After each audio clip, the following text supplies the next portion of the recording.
Garfo Ambulante asks, random question, but do you like cartoons? Yeah, I like them. In fact, just the other week I watched 2 episodes of this very famous happening cartoon, Hazbin Hotel. And oh boy, I mean the whole cartoon is like one big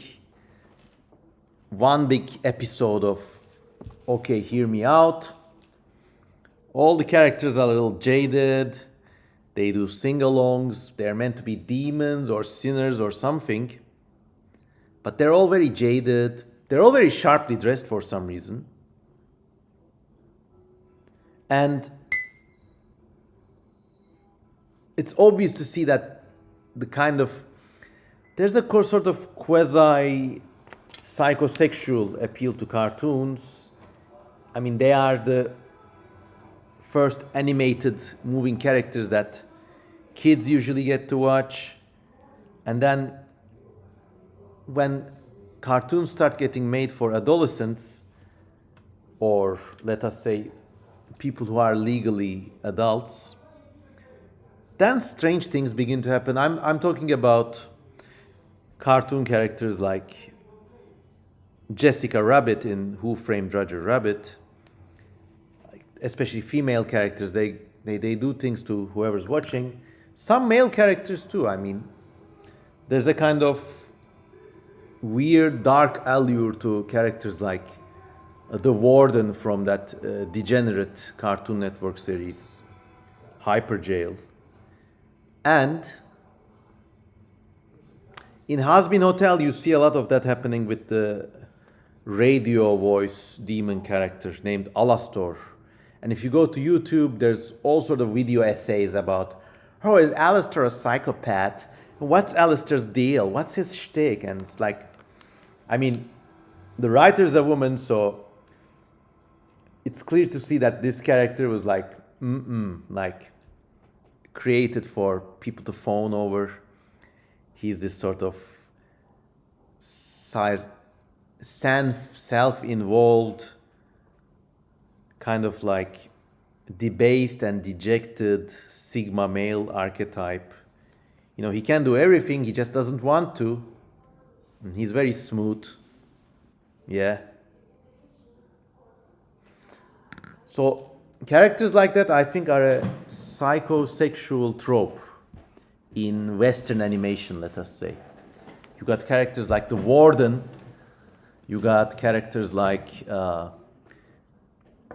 I think even Dr. Manhattan from The Watchmen falls into that category, and well, I don't know, something to be said for those. If you could rewrite characters like them, would you? I mean, characters like the Hazbin Hotel characters, I don't know. I don't want any truck with that. Hazbin Hotel is too... It's nice, I will probably watch it to the end, but it's too self-involved for me. I mean, the songs are sometimes nice, but the whole thing about this place being hell and everybody having a story and everybody having a trauma, and it's usually a daddy trauma or a family trauma, or like everybody's a sinner or fallen or somehow, or they want redemption, like, or they want to be happy. I mean, after a point, this just gets like, it's like Tumblr, the animated series, you know what I mean? And also, I got another gripe with Hazbin Hotel. Okay, let me do this. You look at this Hazbin Hotel, then you look at the work of one of my artistic idols, Wayne Douglas Barlow. Go look at Barlow's Inferno. It's written Barlowe, Inferno. And you can see that Hazbin Hotel has been influenced a lot by designs in Barlow's Inferno.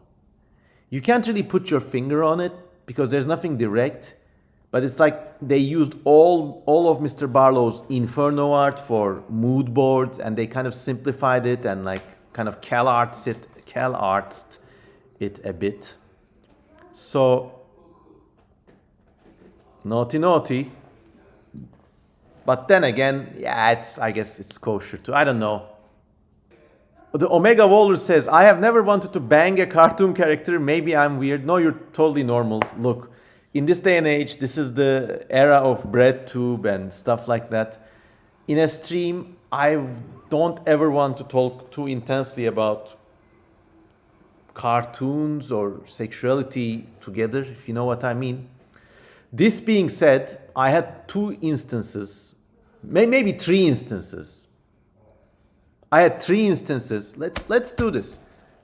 I like this. I had 3 instances where unfortunately, I was under that spell. Daddy Kosemen wanted, for all his life, for all he was worth, to be more than friends, more than just friends, with these 3 characters. Now, are you ready? I will present them here. 1, 2, 3. One of them, this was, I guess, kind of inevitable. This was Jessica Rabbit in Who Framed Roger Rabbit. So these were the 3 cartoon idols that warped my mind. One of them was Jessica Rabbit. Another one was Hollywood from this movie, A Cool World. This was like a semi-obscure 1990s animation starring Brad Pitt and I think Kim Basinger, out of all people. It's about a cartoon world, much like Who Framed Roger Rabbit. It's a deliberately adult world. I think I'm sabotaging my streaming career before it even takes off, huh?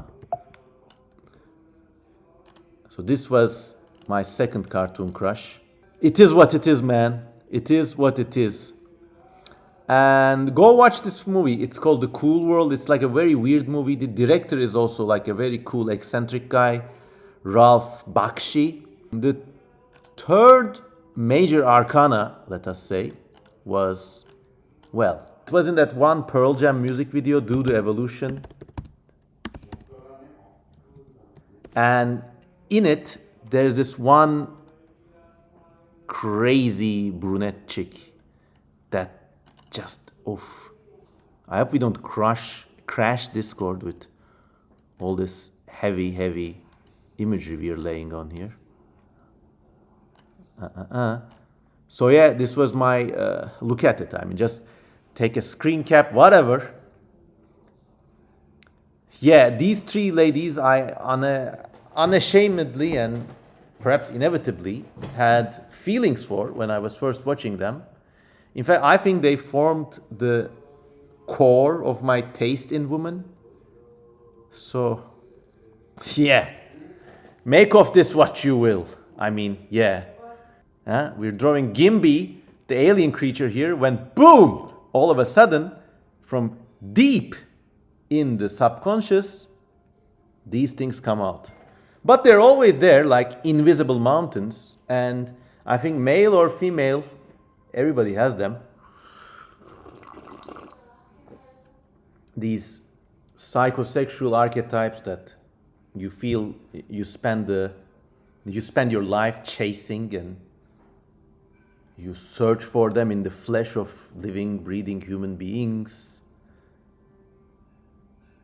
I don't know. But it's also like a magnetic demi-urge drive that kind of like impels your life forward. Without it, it would be boring. Debased Norman's Child says, how many times do you think you will recall these women in... Oh, until my dying day, my friend. Until the dying day, I will continue to simp for chaotic, pliable, slightly borderline, beautiful woman.